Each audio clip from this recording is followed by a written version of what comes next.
travelers, Tara here, and we're going to, oh, I think the volume is down kind of low, so bear with me 1 second. Perhaps I need to raise the volume on this. What am I looking at? I don't even know. Hold on a second. Volume mixer. Yeah. Okay, now that's better. I was saying hello. The volume was down very, very low, and I apologize for that. This is going to be a short open reading. We are heading into the Mercury retrograde. The new moon is, I think, today, and it will be falling in the sign of Pisces. And then a few days from now, Mercury will matter of fact, it should be starting to slow down and getting ready to station so that it can go retrograde, and it will be retrograding at, I think, 16 Aries.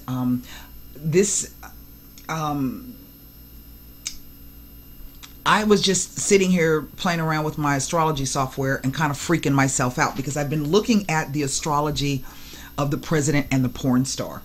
Those of you who have been with me for a while have been asking me, well, what about Donald Trump? His chart doesn't fit any astrology. I haven't been, I don't have years of experience in astrology. So I'm sure, I know that there is somebody who's much more perhaps qualified in terms of years of experience in explaining the astrology to you. But I've never seen any astrology. His chart just doesn't fit anything I've ever seen. Now, what is interesting about this to me is that Miss Clifford is a Sun Pisces. I was not able to discover a correct birth time for her, but she's a Sun Pisces. And right now, when I put her natal chart on the outside over Donald Trump's natal chart, his chart being on the inside and hers being on the outside, we're watching her planets transit around his stationary planets. She is a Sun Pisces, and she is sitting over his 7th house. It's astounding to me. And what is the 7th house? It is the house of partnerships, but also the house of legalities, and also the house of open enemies. Okay. She's got transits across his house of Scorpio, other people's monies and resources. And right now, I think I want to say Jupiter is stationed retrograde. But in her chart, it is conjunct Proserpina, the go-between, and it sits over Donald Trump's. I can't off the top of my head just think of it. But Scorpio rules other people's resources. You hear me say this all the time. So what are we talking about? We're talking about prenuptial agreements, divorce settlements, alimony, child support, insurances, mortgages, but also non-disclosure agreements. And so those deadly serious financial agreements that sometimes have sexual connotations to them. Okay. She also has transits over his 3rd house. That is his house of communication style. So this rules pictures, the spoken word, the written word. And if I'm not mistaken, there's some kind of stellium over their 9th house, and the 9th house rules the internet. It rules also legalities. So now we've seen him try to move this particular issue into a federal court. Make no mistake, this has absolutely nothing to do with sex. I think this is a moment in which we may be seeing sort of like a clash of titans. They are both very media savvy. She doesn't give a shit about what anybody thinks about her. And her 1st house, with all of those, she's got 9 or 10 bodies in her 1st house of Pisces. And she will not be going away. What is interesting to me is this interview that is supposed to be aired on the 25th. Now, I'm kind of don't know how to read into that because Mercury is going to be 2 days into retrograde at that time. 60 Minutes doesn't have a non-disclosure agreement with him. So the question becomes, sometimes Mercury retrograde will hide things from us. We don't, right? that it's like an information blackout, or things can be quite confusing. Maybe, maybe they do the interview and the damn tapes that they've got to show don't work. Something happens. But at the same time, sometimes during a Mercury retrograde, things will be revealed. So this is going to be quite interesting. And I'm not sure if she may even settle with him before that comes to fruition. So this is going to be quite interesting. And what's really at play is her Vesta is quite prominent over his, hold on, let me take a quick look. So the reason why I'm explaining this to you is I want you guys to kind of pay attention to what's happening here, because there's larger themes at work. Donald Trump has a penchant for Playboy bunnies and porn stars. And he has, in effect, silenced many women with non-disclosure acts. If she's able to win this legal battle of this non-disclosure, the floodgates will be open. And I find this to be particularly interesting at this time of the Me Too movement. Let me see if I can go back and just pull up. Now, his chart is just weird. I'm not going to lie to you. I have moved his chart around in many different ways. I'm going to just put it back on the Coke House, and I'm going to move hers to the Coke House, and then I'm going to take a look at these, right?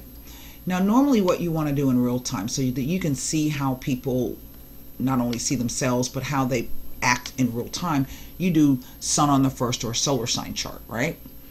The zero Aries chart gives you the idea of what's happening in real time. That's why I use it. So I'm going to put him in the center and put her on the outside to view this wheel.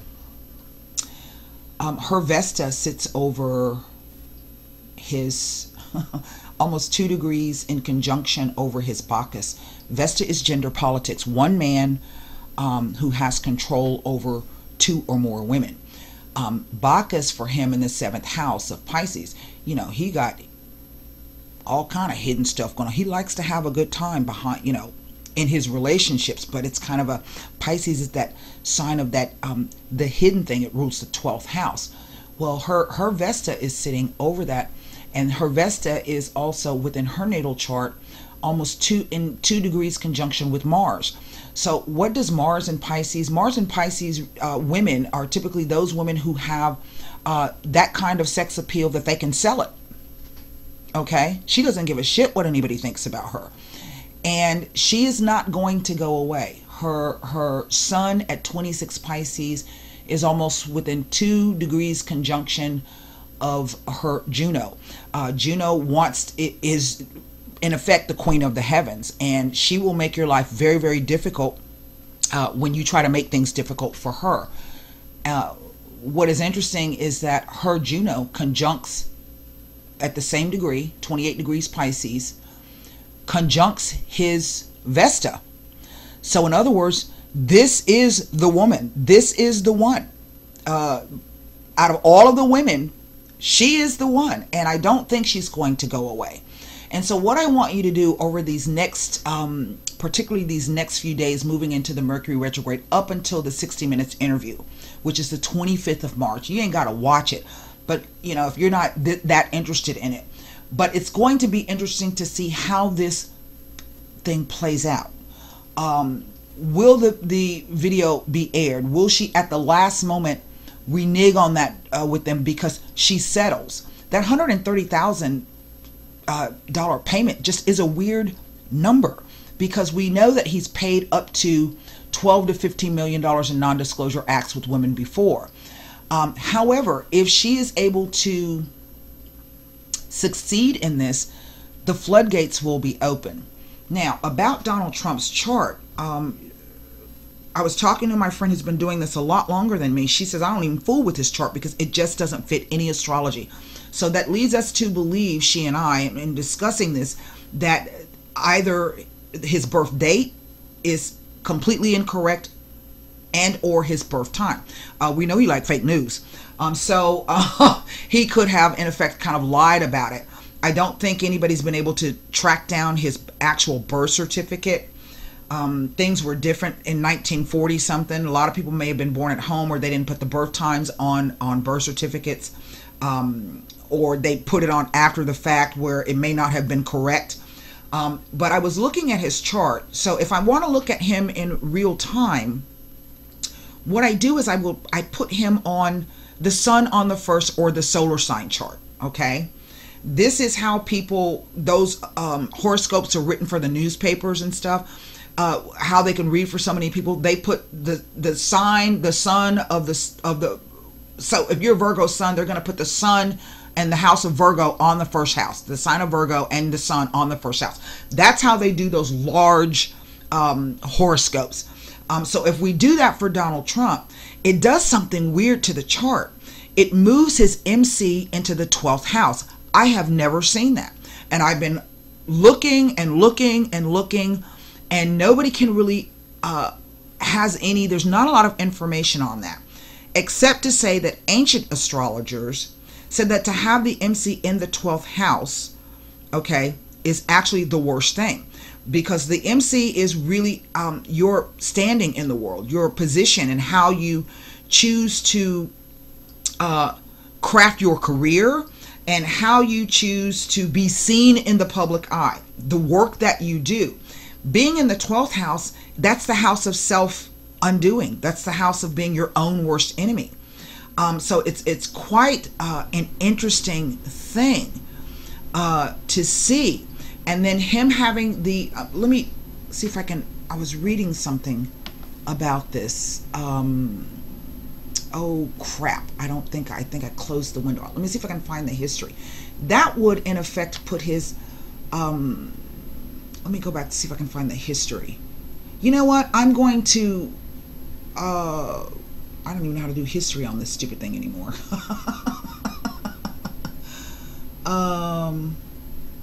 Let me see if I can, let me pull her chart down and just let me look at his and go back to see what it was that I was looking at that was kind of weird. His chart is just weird. His chart is weird. This is the Coke. Now, if I put his chart on sun on the first, or solar sign, I've never seen anything like that. And it's not, this is not a progression that I'm using. I'm just actually just setting the chart for solar sign. And it puts his, it gives him the IC in Scorpio on the 6th house. Well, I was able to find a bit of information about that. So let me kind of read this to you, and then we're going to get quickly with this thing. Hold on. So IC, I can't spell. Hold on. IC Scorpio, 6th house. And I want you to listen to this, what this says. Now this is if I'm putting his chart with solar sign on the first. And let me read to you what it says about having that. Put Scorpio on his 6th house with his IC. So it says, the 6th house, when it is set in the sign of Scorpio, self-destructive behavior is the greatest enemy to one's physiology and psychological state. Challenges that hide in the position are not all easy to handle, for their core rest in emotional dissatisfaction, forgiveness, and change. Scorpio is a fixed sign. They don't like changing. If there is denial, dismissal, and resistance toward change, Scorpio will not make one happy, and a lot of anger will accumulate here. This is a position of prejudice and the breaking of sexual taboos. I mean, really? The president and a porn star? Often speaking of the importance of sex in a person's life. Not only will it speak of repression, but also of unused nuclear energy located beneath our feet, giving practicality a special essence, sometimes leading to obsessive compulsive disorders. He's always talking about how he don't like germs, he won't shake hands with people, you know, he eats takeout food because he's afraid people are going to poison him, and in general obsessive behavior. But it says that once the deepest emotions are accepted, Scorpio set 6th house can become a pool of endless energy, and everything gains sense and becomes as easy as a breeze. And I thought, just in reading that, even though I've never seen that before, where the IC is in the 6th house and the MC is in the 12th house, that's really how it presents itself. That's just how it shows up. So I want you guys to pay attention, not because from a political standpoint, but just the astrology of how this is playing out. And with the 0 Aries chart, I was looking at that. This could go either way with Miss Stormy Daniels, but do know that woman is not going away. She is not going to go away. And like somebody said on TV last night, you know, dare I say that because of her profession, she cannot be shamed and embarrassed into going away and keeping quiet. So there you have it. Now we're going to do a quick reading. You know, and if there's somebody out there that's watching this that, you know, has been doing astrology for a long time, if you can contact me some kind of way through the website, you can hit me up through the support and explain to me this MC in the 12th house, because I just don't. So my friend and I, we don't fool with Donald Trump's chart because it doesn't fit any astrology that, you know, I've seen in the time that I've been dabbling in it, and it doesn't fit in the astrology that she's seen in all the years that she's been doing it. So it's just a weird kind of a thing. I've never seen anything like it. So we shall see. And to me, that's why astrology is fascinating, because it can really show you things. And you learn not to be surprised by what you see in people's chart. But that, when I saw that, I was like, what the hell? What? All right, here we go.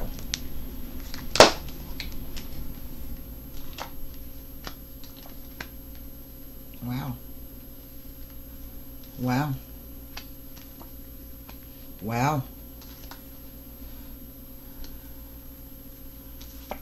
I know you guys have never seen this spread before, but you don't need to know what this. So okay. Now, what I'm looking at, I have the 8 of Cups. Now, normally the 8 of Cups is speaking about having to walk away from something that you've been highly emotionally invested in. But sometimes this card can also be a message that something better is on the way. Now, this is the only eclipsed moon in the deck. Okay, this represents the only eclipsed moon in the deck. So for some of you, this could be something that has been precipitated by the eclipses that we had at the start of the year. I think the first one was January 31st. I don't even remember. Anyway, it speaks to, these are 2 Saturn cards. That's what I find interesting. This is Saturn in Pisces, and this is about sacrificing something. Saturn can bring limitations and restrictions. He also does fear, and he does power plays and control issues out of fear.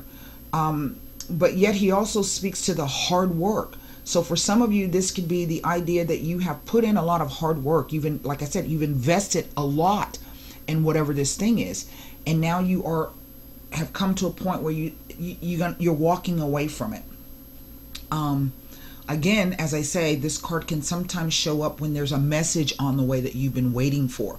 And the reason why I say this is I have Saturn in Leo right underneath it. This is the 5 of Wands. Now, Leo is the kingmaker aspect. It rules your creativity, your self-expression. It rules joy. It rules creative projects and endeavors. It rules children. It rules lovers. It rules how do you express your joy and your creativity. Right after the 5 tells me that something is changing. So we see us walking away into something that is either going to be either exciting, lots of people, interacting, tossing, banding about ideas, perhaps jockeying for position. But it could also be that idea of walking into some kind of dispute. Everybody trying to get their 2 cents worth in.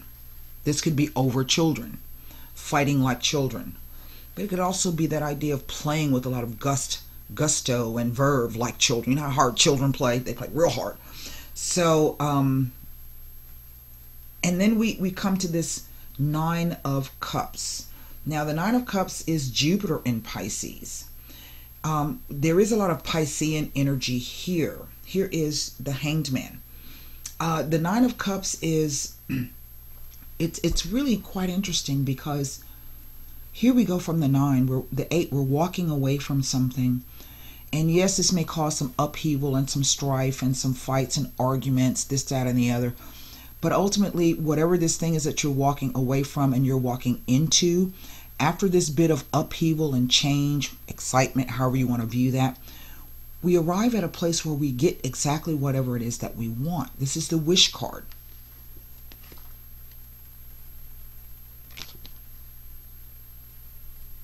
And next to it is the second positive card in the deck, the Sun being the first. Now, I'm not exactly sure if I am looking at 2 different aspects of the same person. I have 2 queens here and they're face to face with each other. Or if I'm looking at 2 different individuals. Now, same sex or heterosexual, the queens simply represent that receptive energy. Okay, so even if you're looking at this and you're a male, just because these are 2 queens showing up doesn't necessarily mean it's not about you. It could be speaking to 2 women that may be in the mix. It could be speaking to 2 different styles of communication. That they're facing each other is, to me, what is most striking. The Queen of Swords represents the energy of Libra, the house of partnerships and contracts. Yes? But this queen, by profession, she is someone who is typically very forthright, very clear in her communication style, can be a bit biting and a bit cutting. In other words, she's not somebody who's going to mince words with you. She may either be very diplomatic in the way she chooses to communicate with you, or she just going to flat out tell you, that shit don't wash with me. It's going to depend perhaps on how she feels. As a profession, she's going to be perhaps a doctor or a surgeon, a dentist. She could be a chef, an editor, a writer, a publisher. She can be a police officer, a soldier, anywhere there are sharp instruments being used, or some profession in which intellect figures heavily into what she does. Then we find this particular Queen of Cups, who represents that soft, empathetic side. This is someone who can listen quite compassionately and even offer the advice in a compassionate, yes, I understand, that empathetic kind of a thing. She also tend to have a bit of psychic ability. At the same time, in her most negative, she can be really moody and touchy and maybe emotionally manipulative. So we're looking at these 2 different queens. On the backside of them, we have this Knight of Swords riding in. Now, what's interesting to me is that this is the Gemini card, and he does represent Mercury. He rules the 3rd house. What does the 3rd house rule, and what does Mercury, the god of Mercury, represent? Mercury represents our communication styles, selling, negotiations, buying, trading. He also rules travel, okay? And so in one respect, this is almost like the idea or the concept, because he's writing this way, that the Mercury retrograde, okay, but also that there's some news coming. Now, I don't know if these 2 queens together, typically 2 queens in a reading speak to, now, see, some people look at this as maybe being in an argument with somebody, right? Three queens, typically most people talk about that as being gossiping. But two queens, this says there may be short-lived trouble with the female friend. That's the interpretation. But why is it always that we women are depicted as bitchy characters? Why can this not be two women who are coming together to build something? Because typically when you see two kings together, they're coming together to do business, right? Why we can do the same thing. Those two kings can also be at odds with each other. So again, we're looking at this two different types of communication style, one more logical and rational, one more emotional and perhaps psychic and empathetic. But here comes this Knight of Swords. Now I have four court cards here. Two queens, a knight, and then a page of swords. And these, the page and the knight, all come in to support this queen. They're of the same element. Moving out into the future row, and what we're trying to see is what blocks are here, okay?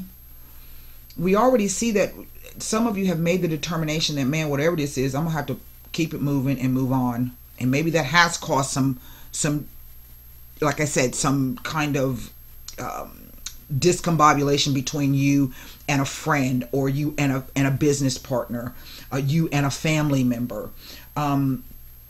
Maybe this Knight of Swords is saying you're going to get an opportunity to go back over and review that underneath this Mercury retrograde. Maybe where both of you can, sometimes the Nine of Cups can be the card of acting smug, like you don't need nobody else, okay? But then here is this Emperor card, and this is what kind of stands out to me, because he sits in line with the Hanged Man. Now, what does the Emperor rule? The Emperor rules stable foundations. It's a 4. He is about the idea or the concept of being in a mastery of self. That's what Aries is all about. It's about mastering the self. He didn't get to become the emperor because he was being a jerk. He couldn't control his emotions and he was stupid. It's about finding that balance of that and mastering yourself, the control of self. Now, he can sometimes represent a male figure. He does. He represents the father in the tarot. But he can also represent as a profession. He himself can be a soldier or a lawyer or a police officer, someone who is able to balance his logic with his emotion. He can also be that kind of a person who is my way or the highway. He can be stubborn because he's all about himself. Here is the Three of Swords. Now look, this is the fourth Saturn. There's 1, 2, 3 Saturn cards, as I say. This is Saturn in Libra. Saturn is not comfortable in Libra, but at the same time, sometimes a Saturn transiting Libra can be that kind of commitment in a relationship. The Three of Swords can be, I was looking in a book the other day. Normally we're looking at this as some kind of sorrow, loss, or heartache, or betrayal. It very well could be. I've got all these damn people in this in this spread.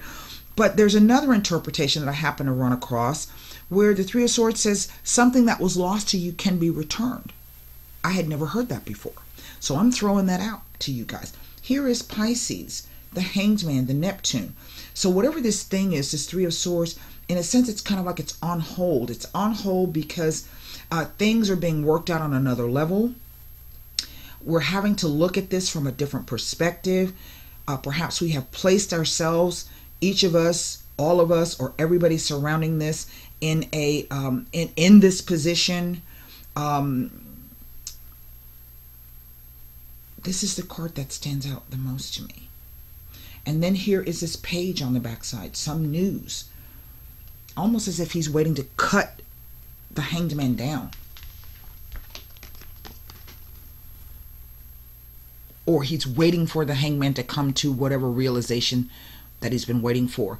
And sometimes this Page of Swords can not be a very nice person.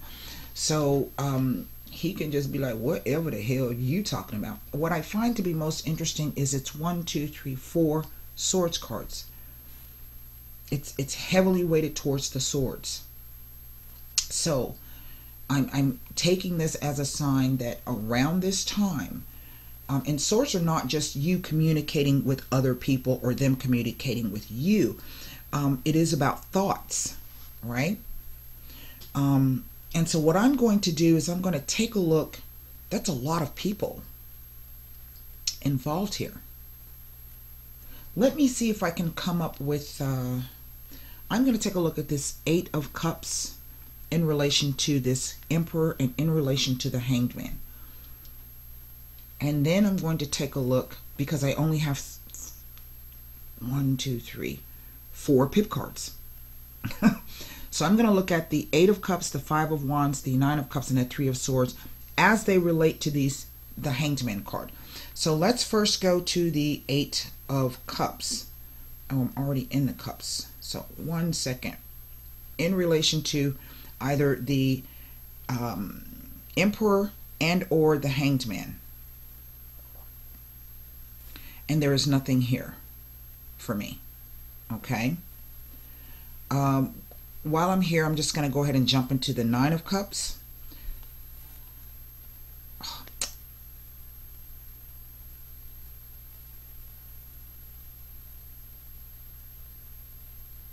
Of course, no, they never, no. Five of Wands. Let's look at the Five of Wands.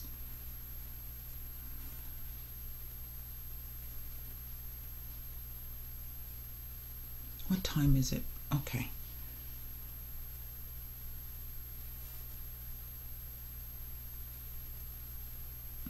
Nothing. And now let's look at this Three of Swords, because it's sandwiched in between these two. The first house and the seventh house. This is what that's telling me. Right now, the natural horoscope, Pisces is on the seventh house. Which is opposite the first house of Aries. Here is Saturn and Libra in between the two. For some of you, this might be a legal issue.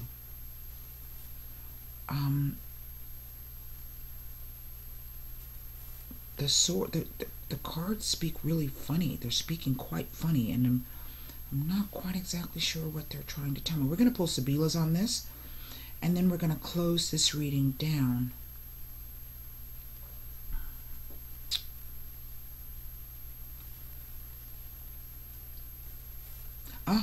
Here it is, next to the Emperor. When the Three of Swords appears in a reading next to the Emperor, it is asking you not to become upset or hurt by another's harsh criticism or judgment. You are to remain positive and strong.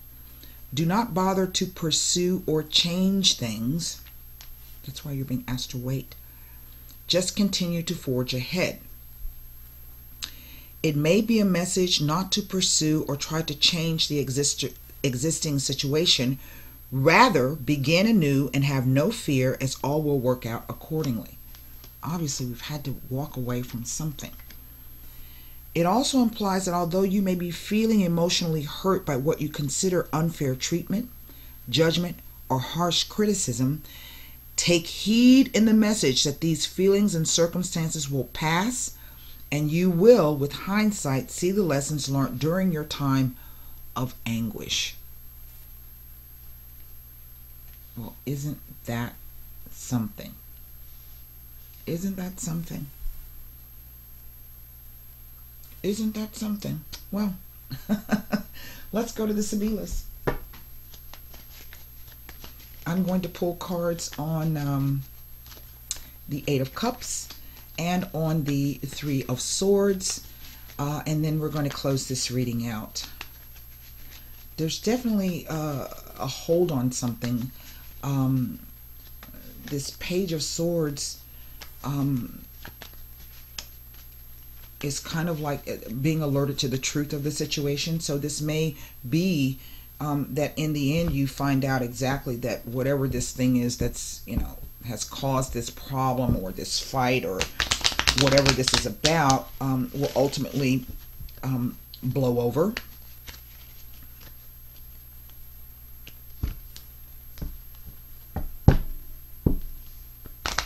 This is sort of like a pick your battle moment, you know, because what's done is done. It can't be changed.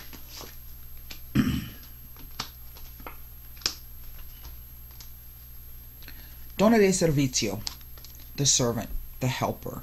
She's always a positive action card. She likes doing things and kind of moving things along and making things flow smoothly. Here is the Gran Signore. He is the equivalent of the King of Cups, but he also speaks to, he's like the Lord of the Manor, or somebody who has a high position, high society, is saying this, that, or the other. You know, he's the shit. And then here is Leggerezza. Now, Leggerezza, for practical intents and purposes, can speak about sex, you know, pollination and all of that stuff. But usually it speaks to the true meaning of the card is the lightness of being, somebody's sensitivity, their tact, their diplomacy. And what we're looking at is some kind of change or something that just doesn't sit right. You know, I can't do this, and I'm going to have to walk away from it. Okay? It's a positive thing. And in the past, it was great, but now it ain't so great anymore, you know, because I need more. So,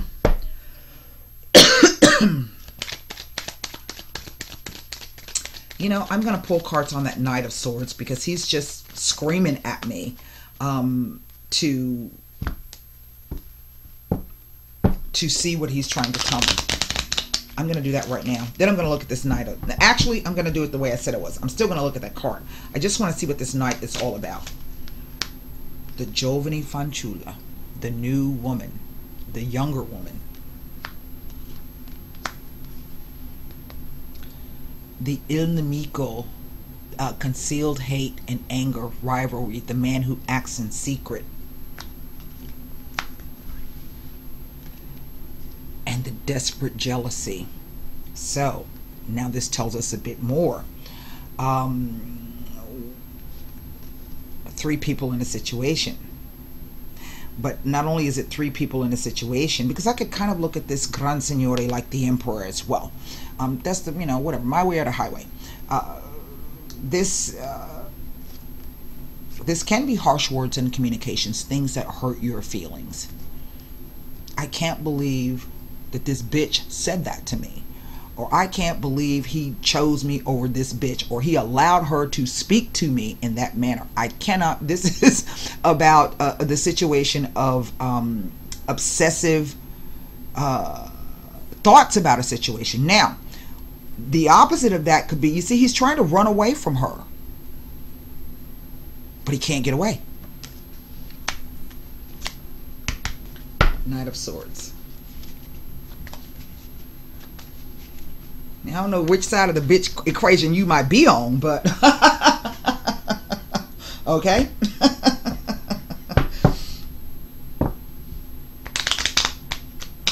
You know, if the shoe fit, wear it, and if it don't fit, it ain't your shoe. I forget what movie that was from.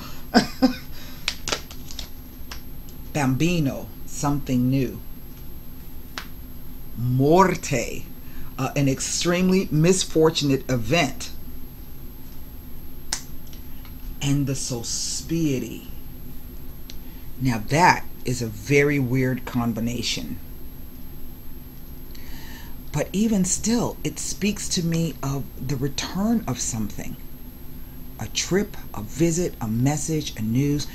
What we thought was over. Because this card speaks to your ship coming in or waiting for it. Sospiety, it could also be the wistfulness of it, trying to look back over, maybe this thing came to a quick ending. Just as fast as it started is as fast as it ended. Whatever it was, it ended in such a way that it's going to transform something. But it definitely speaks to, I think, something making a return. Now, as long as y'all been with me, y'all know that I always warn y'all about the Mercury retrograde. And this could be, as I said, an opportunity to go back over and revisit something with someone. It's going to be different for everybody. Some people this may not resonate with at all. So that's what I have for you. If you think you'd like to book a reading with me, I have several packages that I'm sure you can afford. I'm gonna put the because I finally opted out of the what do you call it? the pay click thing. I finally opted out of that, so that means I've got no more cards. You can't just click a link and go over to my website. So you'll find my website address there at the bottom of the screen. You can also find it in the about box section of my channel and underneath the video in the description box. Come on over and take a look. I don't only have readings, but there's membership where you get free charts. We talk about the astrology. I'm teaching people a little bit of astrology, and you know, just come over and see. So that's what I have for you. Thanks for allowing me to read for you. Let's try to move through this new moon, Mercury retrograde. This crap's going to be till April 15th, Mercury retrograde. So let's try to move through this as best we can. Okay? So until next time, namaste. Oh, wait. See, already Mercury retrograde getting me. Bye.